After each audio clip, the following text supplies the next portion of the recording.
Hey guys, this is your host, Danny of Expediting Land. Hey, there's several issues that I want to go over that is going across the Expediting YouTube channels. I've been watching them last 2 days and especially last night. There's a lot of concerns about the cheap freight getting worse. There's a lot of concerns about the hiring of drivers from south of the border, and I'm going to be straightforward honest with you what's going on, okay? These people down there are coming across the board getting hired to do expediting freight, very cheap freight. They're bringing their refurbished straight trucks, cargo vans, and yes, some semis that are not within the U.S. guidelines, and they're bringing them on the road. All right, the average is $1.30. That's pretty, average right now. These people are renting semis, straights, and cargo vans anywhere. It's no joke, from 25 cents to 55 cents per pound, maybe 60 if they get that in there. Across the board, freight is slowing down. Everything, flatbeds, LTL, dry van, expediting, it's slowing up. This past November and December of 2018, we were doing very well, and I'm one of them. At first, I thought that it was something with our unit, or is it something with the setup that we had with our company, or if what it boils down to, guys, is that these guys are coming from pretty much down south of the border, coming in, taking the jobs. All right, you can go on transportationcdl.com, expeditorsonline.com, Expeditors Online website. I just went over all this research overnight. I'm looking at it myself, and there's just so many factors that are playing into this cheap freight. Okay, unfortunately, it's going to get worse, and the diesel prices are going to go up. All right, these cargo van owners, the cargo van, I'm going to be straightforward honest with you. The cargo van, only way you're going to be lucrative if you own the cargo van itself. That is the lower level of the expedite business, straight up in this story. Okay, the middle size, of course, everyone knows straight trucks. If you're an owner op and you're seeing all these things, I'm not saying all owner ops, and there's FedEx and Custom Critical, and there's Landstar owner ops are doing what really well. I'm talking about the other companies that are hiring other drivers, straight truck owners, and things of that nature. It's really hard to sit here and have a study, if you will, freight flow, when you have these people bidding so cheap. It's affecting everybody. I'm seeing it all over YouTube, and seeing it just, in general over the road. You could go down south, all the way from the California West Coast all the way to the Texas southern tip. You can see these trucks coming in, and they're getting into the States, and they're going up through the Carolinas, and they're taking the freight. This is plain and simple, man.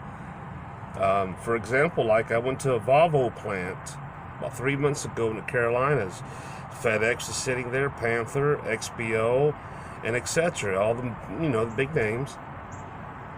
And you have these smaller mom and pop companies, coming in with their straight trucks. Some of them didn't have any sleepers. They're really banged up trucks. But that's what's going on across the board, guys. And I honestly thought, there was something that was going on with the company I drive for, but there's not.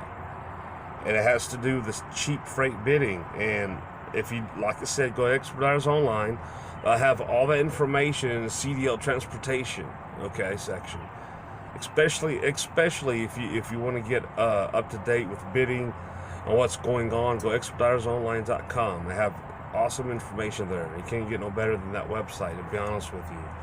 And yes, the hiring increase is taking place. I got some video content coming up, detention pay and service failures picking up late and delivering late. Well, it qualifies and disqualifies you for that, because that is a part of, obviously, a huge part of our pay. You newcomers need to, I highly suggest you look at those video content. But that's going to be coming up either Tuesday or Wednesday. Again, I'm just going over here what I'm seeing across the board and what I'm hearing from all the other Expedite drivers, not just on YouTube, but just in general in group sections and discussions on expeditorsonline.com. Okay, so just right now everybody's switching into different types of delivery services. There's hotshot companies, you know, eating up and selling all their equipment, which they were doing really well. 2018 was a good year. It was a good year. 2017 was a good year. But, and I was afraid of this, you know, when 2018, November, December came up, it ran good. And June, up till from I would say June to July, it was still doing good at 2018, but I could see it dropping down. And what has happened is, and you guys need to be aware of this, the reason why they're coming over and they're able to come over here with these cheaper commercial vehicles, and there was a U.S. custom border and a Mexican border disagreement for about a month and a half, and the government shut down. People don't realize that. That affects freight flow, okay? It does. Point blank, it just does. They finally came to an agreement early April, okay? And yes, it has to do with this wall being built. It's going to cause a lot of hesitations from the South bringing their freight over here to the U.S. because they don't want to pay the crossover border fees and all, Ford, GM, Toyota, etc. So what's going to happen is they're going to bring those trucks, if they are able to get a United States CDL license or a regular license to drive cargo vans, straight truck, expedite vehicles, they're going to use those folks instead of us, unfortunately. Not all, but that's what it's affecting, the freight flow across the load boards. So I just want to put this out there and get everybody, you know, informed about it. There's plenty of channels out there, Expedite Travels, Expedite with Big D. There's all kinds of good information out there with these YouTube channels. So if I don't mention your channel, you know, like I said, don't get upset or what have you. But unfortunately, this is where we are at this point. And if you're owner ops, you got a little bit more negotiating to do. You negotiate with the brokers on your own terms, and that's pretty much it. But I got to sign off here. We're unloading here at the dock in Chicago, Illinois, picking up a load going to Kentucky. I'm going to do the video about service failures, being late for pickup and deliveries, and detention pay qualifications. This is Danny of Expediting Land signing off. See ya!